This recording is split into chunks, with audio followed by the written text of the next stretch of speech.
I went to an 8 to Great training a few years ago, and just a little background.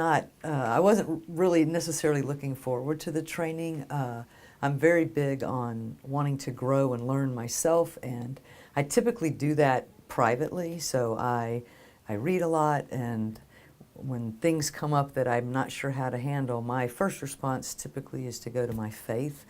And so this training, I understood, was going to be a lot about a process so that we can have a healthier, happier life. So I went to the training, and I'll tell you, the second highway was about risk. And one of the phrases caught me. It said, if you want to know the best way to make the most positive decision, to ask yourself, if I had no fear, what would I do? And that stuck with me because it comes very closely to a quote from the Bible where it said, don't ask Jesus to guide your life if you're not willing to move your feet. So amazingly, after that workshop, I kept pondering that, if you had no fear, what would you do?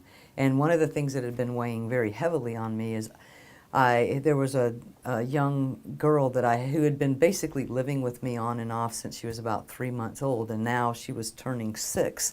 And I really wanted to adopt her, but I thought that was such a far-fetched idea. And so I kept driving home saying, if you had no fear, if you had no fear, if you had no fear. And so within 2 weeks, I had started the process for adoption.